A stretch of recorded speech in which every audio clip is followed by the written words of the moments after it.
ಚಿಕ್ಕಬಳ್ಳಾಪುರ ಜಿಲ್ಲೆ ಶಿಡ್ಲಘಟ್ಟ ತಾಲೂಕಿನ ಜಂಗಮಕೋಟೆ ಹೋಬಳಿ ವ್ಯಾಪ್ತಿಯ 2800 ಎಕರೆ ಭೂಮಿಯನ್ನು ಕೆಐಡಿಬಿಗೆ ವಶಪಡಿಸಿಕೊಳ್ಳುತ್ತಿರುವುದನ್ನು ವಿರೋಧಿಸಿ ಕಳೆದ 81 ದಿನಗಳಿಂದ ಹೋರಾಟ ನಡೆಸುತ್ತಿದ್ದ ರೈತರು ಇಂದು ಬೃಹತ್ ಮಟ್ಟದಲ್ಲಿ ಬೈಕ್ ರ್ಯಾಲಿ ನಡೆಸಿ ವಿಧಾನಸೌಧಕ್ಕೆ ಮುತ್ತಿಗೆ ಹಾಕಲು ಪ್ರಯತ್ನಿಸಿದರು.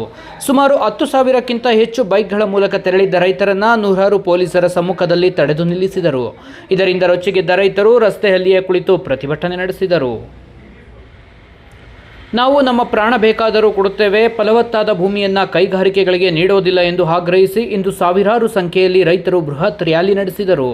ಇನ್ನು ರೈತರ ಬೈಕ್ ರ್ಯಾಲಿಯಲ್ಲಿ ಆನಂದ್ ಗುರೂಜಿ ಭಾಗವಹಿಸಿ ರ್ಯಾಲಿಗೆ ಚಾಲನೆ ನೀಡಿದರು.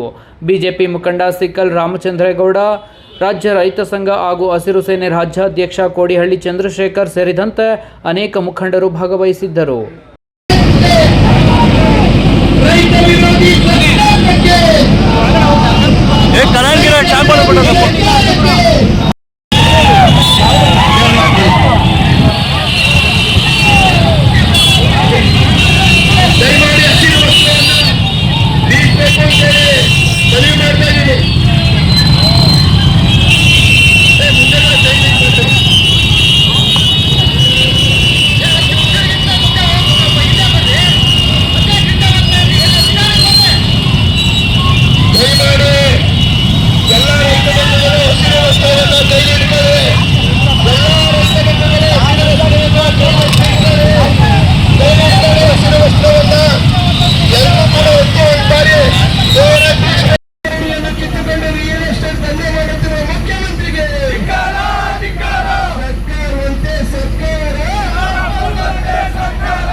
ದಯಮಾಡಿ ಯಾರು ಬೈಕ್ಗಳಿಂದ ಬೇರೆ ಜಿಲ್ಲೆಗಳಿಂದ ಬಂದಿದ್ದಾರೋ ದಯಮಾಡಿ ಹಿಂದುಗಡೆ ಎಸಿ ಗಾಡಿಗಳಿದ್ದಾವೆ. ಇನ್ನು ರೈತರ ಬೃಹತ್ ಬೈಕ್ ರ್ಯಾಲಿಗೆ ಚಾಲನೆ ನೀಡಿ ಮಾತನಾಡಿದ ಆನಂದ ಗುರೂಜಿ, ರೈತರು ಅಂಗೈಯಗಲ ಜಾಗದಲ್ಲಿ ವ್ಯವಸಾಯ ಮಾಡಿ ಇಡೀ ನಾಡಿಗೆ ಅನ್ನ ಕೊಡುವ ಕೆಲಸ ಮಾಡುತ್ತಿದ್ದಾರೆ. ಇಂತಹ ರೈತರ ಹೊಟ್ಟೆಯ ಮೇಲೆ ಹೊಡೆಯುವ ಕೆಲಸವನ್ನ ಸರ್ಕಾರ ಕೈ ಬಿಡಬೇಕು. ರೈತರ ಕಷ್ಟಗಳ ಜೊತೆ ಸದಾ ನಾನು ನಿಲ್ಲುತ್ತೇನೆ. ರೈತರ ಈ ಹೋರಾಟಕ್ಕೆ ಜಯ ಸಿಗಲಿ ಎಂದು ಆನಂದ್ ಗುರೂಜಿ ಹೇಳಿದರು. ರೈತರ ಮಕ್ಕಳು ಇವತ್ತು ಅಂಗೈಯಗಲ ಭೂಮಿಯನ್ನು ಇಟ್ಕೊಂಡು ಅದರಿಂದ ಬೆಳೀತಕ್ಕಂಥ ಬೆಳೆ ನಾಡಿನುದ್ದಕ್ಕೂ ಎಲ್ಲರಿಗೂ ಅನ್ನವನ್ನು ಉಣಬಡಿಸತಕ್ಕಂತಹ ರೈತ ಬಾಂಧವರು ಇವತ್ತು ಸಂಕಷ್ಟದಲ್ಲಿದ್ದು ತಮ್ಮ ಅಂಗೈಯಗಲ ಜಾಗವನ್ನು ಕಳೆದುಕೊಳ್ಳುವಂತ ಪರಿಸ್ಥಿತಿ ಎದುರಾಗುವುದಾದ್ರೆ ಇದಕ್ಕೆಲ್ಲ ಧ್ವನಿ ಎತ್ತಲೇಬೇಕಾದಂತ ಸಂದರ್ಭವಿರುತ್ತದೆ. ಈಗಾಗಲೇ ಸಾಕಷ್ಟು ದಿನಗಳಿಂದ ನಿರಂತರವಾದಂತಹ ಹೋರಾಟವನ್ನು ಮಾಡಿ ತಮ್ಮ ಕಾಯಕವನ್ನ ಪ್ರತಿನಿತ್ಯದ ಕಾಯಕದಲ್ಲಿ ಇಲ್ಲೇ ಒಂದು ಜಿಲ್ಲಾಧಿಕಾರಿಗಳ ಕಚೇರಿಯ ಮುಂದೆ ಬಂದು ನಮ್ಮ ಜೀವನ ಹೀಗಾಗಿದೆಯಲ್ಲ ಎಂಬತಕ್ಕಂಥ ಪರಿಸ್ಥಿತಿಯನ್ನ ತೋಡ್ಕೊಂಡ್ರು ಸಹಿತ ಇವತ್ತಿಗೂ ಯಾರೊಬ್ಬರು ಬಂದು ಸರಿಯಾದ ರೀತಿ ಸಹಕರಿಸ್ತೀರ ನಮ್ಮ ಭೂಮಿ ನಮಗೆ ಬಿಟ್ಟುಕೊಡುವಂತ ರೇಂಜಿನಲ್ಲಿ ಒಂದೆಜ್ಜೆ ಹಿಂದೆ ಆಗ್ತಿರೋದ್ರಿಂದ ಇವತ್ತು ಈ ಒಂದು ಬೈಕ್ ರ್ಯಾಲಿ ಎಂಬತಕ್ಕಂಥದ್ದನ್ನ ಅದ್ಭುತವಾದಂತ ರೀತಿ ನಮ್ಮ ರಾಮಚಂದ್ರಗೌಡರು ಹಾಗೂ ನಮ್ಮ ಕೋಡಿಹಳ್ಳಿ ಚಂದ್ರಶೇಖರ್ ಅವರು, ರಾಮಚಂದ್ರ ಅವರು ಹಾಗೂ ಭಕ್ತರಳ್ಳಿ ಬೈರೇಗೌಡರು,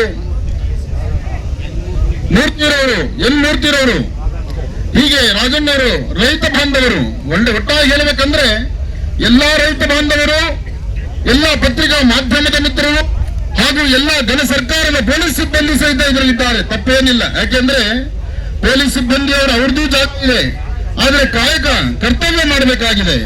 ಅವರು ಆ ಕರ್ತವ್ಯ ಮಾಡಬೇಕು. ನಮ್ಮ ಹಸಿವನ್ನು ನಾವು ಬೇಡ್ಕೋಬೇಕು. ಇವತ್ತು ಸದಾಕಾಲ ಅನ್ನವನ್ನು ಉಣಬಡಿಸತಕ್ಕಂಥ ರೈತ ಪ್ರತಿ ಕಾಲಕ್ಕೂ ಸಹಿತ ಸಂಕಷ್ಟದಲ್ಲಿದ್ದಾನೆ.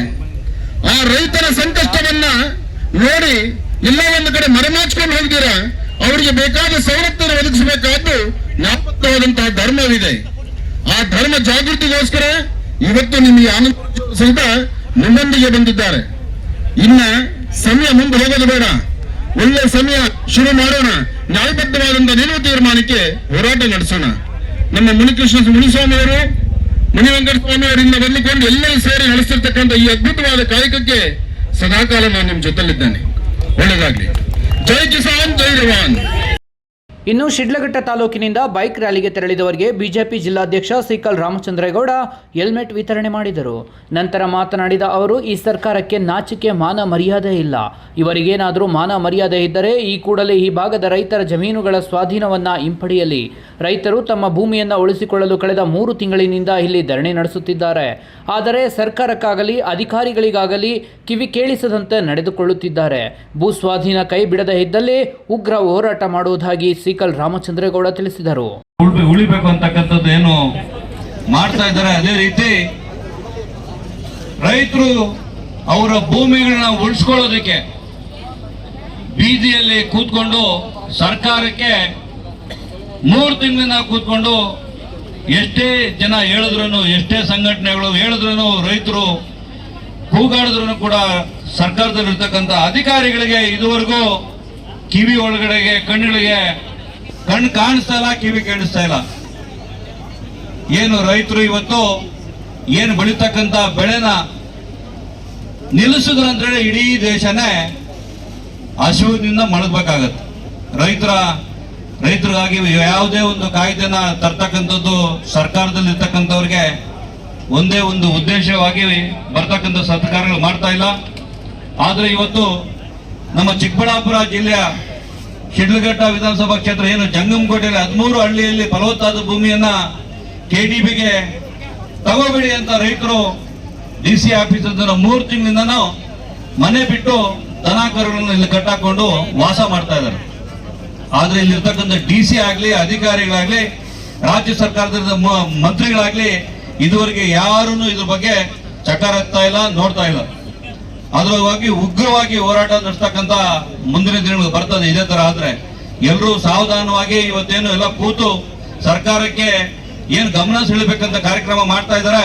ಇದನ್ನ ಮುಂದಿನ ದಿನಗಳಲ್ಲಿ ನೋಡ್ಕೊಳ್ಳಿಲ್ಲ, ಬಂದು ಮಾತಾಡಲಿಲ್ಲ ಅಂತ ಹೇಳಿದ್ರೆ, ಬಿಡ್ಲಿಲ್ಲ ಅಂತ ಹೇಳಿದ್ರೆ ಉಗ್ರವಾದ ಹೋರಾಟವನ್ನ ನಮ್ಮ ಬಿಜೆಪಿ ಪಕ್ಷದಿಂದ ಇಡೀ ಜಿಲ್ಲೆಯಿಂದ ಕೂಡ ನಾವು ಬಂದು ಇಲ್ಲಿ ಕೂರ್ತೀವಿ ಅಂತಕ್ಕಂಥದ್ದು ಈ ಸಂದರ್ಭದಲ್ಲಿ ಹೇಳ್ತೀನಿ. ಇವತ್ತೇನು ನಮ್ಮ ರಾಜ್ಯಾಧ್ಯಕ್ಷರು ಇವತ್ತು ಬಂದಿದ್ದಾರೆ, ಇರ್ತಕ್ಕಂಥ ಒಂದು ಎಲ್ಲಾ ಸಂಘಟನೆ ಬಂದಿದ್ದಾರೆ, ಇಲ್ಲಿರ್ತಕ್ಕಂಥ ರೈತರೆಲ್ಲ ಇದ್ದಾರೆ. ಆದ್ರೆ KDB ಲ್ಯಾಂಡ್ ಅಕ್ವಿಜೇಷನ್ ಏರ್ಪೋರ್ಟ್ ಪಕ್ಕದಲ್ಲಿ ಮಾಡಿ 1000 ಎಕರೆ ಮಾಡಿ 15 ವರ್ಷ ಆಗಿದೆ. ಅಲ್ಲಿರ್ತಕ್ಕಂಥ ರೈತರು ಮಕ್ಕಳು ಇವತ್ತು 30 ಲಕ್ಷ 40 ಲಕ್ಷ ತಗೊಂಡು ಅವ್ರು ಖರ್ಚು ಮಾಡಿ ಇವತ್ತು ಕೂಲಿ ಕಾರ್ಮಿಕರಾಗ್ಬಿಟ್ಟಿದ್ದಾರೆ ಇರ್ತಕ್ಕಂಥ ರೈತರು. ಈ ಮುಂದಿನ ದಿನಗಳಲ್ಲಿ ಈ ಜಂಗಮಕೋಟೆಯಲ್ಲಿ ಜಮೀನು ತಗೊಂಡಿದ್ದಾದ್ರೆ ಇರ್ತಕ್ಕಂಥ ರೈತರು ಮಕ್ಕಳ ಕತೆ ಅದೇ ಆಗುತ್ತೆ. ಇದೇ ಏರ್ಪೋರ್ಟ್ ಅಲ್ಲಿ ಹೋಗಿ ಕೂಲಿ ಕೆಲಸ ಮಾಡ್ಬೇಕಂತ ಕರ್ಮ ಬರುತ್ತೆ. ಅದಕ್ಕೆ ಯಾವುದೇ ಕಾರಣಕ್ಕೆ ರೈತರು ಜಮೀನ್ ಬಿಡೋವರೆಗೂ ಇಲ್ಲಿಂದ ಎದ್ದೇಳ್ಬೇಡಿ. ಜಮೀನ್ ಬಿಟ್ಟ ಆಯ್ತು ಅಂದ್ಮೇಲೆ ಇಲ್ಲಿಂದ ಎದ್ದೋಗ್ಬೇಕು, ನಿಮ್ ಜೊತೆ ನಾವು ಕೂತಿರ್ತೀವಿ ಅಂತ ಇವತ್ತು ಹೇಳ್ತಾ ಇದೀವಿ. ಇವ್ರಿಗೇನಾದ್ರೂ ಮಾನ ಮರ್ಯಾದೆ ನಾಚಿಕೆ ಸರ್ಕಾರಕ್ಕೆ ಇದ್ರೆ ಇವತ್ತು ನೋಡಿ ದೊಡ್ಡಬಳ್ಳಾಪುರದಲ್ಲಿ 2 ಕಂಪನಿ ಬಂದಿದೆ. 1000 ಜನ ಇವತ್ತು ಕಾರ್ಮಿಕರಿಗೆ ಇಲ್ಲಿರ್ತಕ್ಕಂಥವ್ರು ವಿದ್ಯಾರ್ಥಿಗಳಿಗೆ ಕೆಲಸ ಕೊಟ್ಟಿದ್ದಾರೆ. ಏರ್ಪೋರ್ಟ್ ಪಕ್ಕ ತುಂಬಾ ದೂರ ಇಲ್ಲ. ನಮ್ಮ ಶಿಡ್ಲಘಟ್ಟ ನಾನು ಮಾತಾಡ್ತಾ ಇರ್ಬೇಕಾದ್ರೆ ಕೆಲವರು ಹೇಳ್ತಾರೆ ಇವ್ರಿಗೇನು ಇಲ್ಲಿರ್ತಕ್ಕಂಥ ಉದ್ಯೋಗ ಕೊಡೋರಿಗೆ ಕೈಗಾರಿಕೆಗಳು ಬರೋಕ್ಕೆ ವಿರೋಧ ಮಾಡ್ತಾರೆ ಅಂತಕ್ಕಂಥದ್ದು ಹೇಳ್ತಾರೆ. ಅದೆಲ್ಲ ತಪ್ಪು ತಿಳಿಬೇಡ್ರಿ. ತಮಗೊಂದು ಮಾತು ಹೇಳ್ತೀನಿ, ಇಲ್ಲಿಂದ ದೇವನಹಳ್ಳಿ ಪಕ್ಕದಲ್ಲಿ ಇರ್ತಕ್ಕಂಥ ತುಂಬಾ ದೂರ ಇಲ್ಲ. ಇಲ್ಲಿರ್ತಕ್ಕಂಥ ರೈತರ ಮಕ್ಕಳಿಗೆ ಇಲ್ಲಿ ಕೈಗಾರಿಕೆಗಳು ಬಂದು ಯಾರು ಹೇಳಲ್ಲ. ಇವತ್ತೊಂದು ಬೇಲೆ ಹಾಕೊಂಡಿದ್ದಾರೆ ಸರ್ಕಾರದಲ್ಲಿ. ಇವತ್ತು ಉದ್ಯೋಗ ವ್ಯಾಪಾರ ರಿಯಲ್ ಎಸ್ಟೇಟು ಅಧಿಕಾರದಲ್ಲಿ ಇರ್ತಕ್ಕಂಥವ್ರು ಎಲ್ಲರೂ ಕಾಂಪೌಂಡ್ ಹಾಕೊಂಡು 5 ಎಕರೆ 6 ಎಕರೆ ಹಾಕೊಂಡು 15 ವರ್ಷದಿಂದ ಇನ್ನ ಕಾಂಪೌಂಡ್ ಹಂಗೆ ಇದೆ, ಕೈಗಾರಿಕೆಗಳು ಬಂದಿಲ್ಲ. ಅದಕ್ಕೆ ಯಾಕೆ ಹೋರಾಟ ಮಾಡ್ತಾ ಇಲ್ಲ? ಅದಕ್ಕೂ ನಾವು ಹೋರಾಟ ಮಾಡ್ಬೇಕಾಗುತ್ತೆ. ಇಲ್ಲಿ ನಾವು ಕೈಗಾರಿಕೆಗಳು ಬರಲೇಬೇಕು, ಉದ್ಯೋಗ ಬೇಕೇ ಬೇಕು. ಆದ್ರೆ ಫಲವತ್ತಾದ ಭೂಮಿ ಬಿಡಬೇಕು. ನಮ್ಮ ಹೋರಾಟ ಇರುತ್ತೆ, ಬೆಂಬಲ ಇರುತ್ತೆ. ನಮಸ್ಕಾರ. ರೈತ ವಿರೋಧಿ ಸರ್ಕಾರಕ್ಕೆ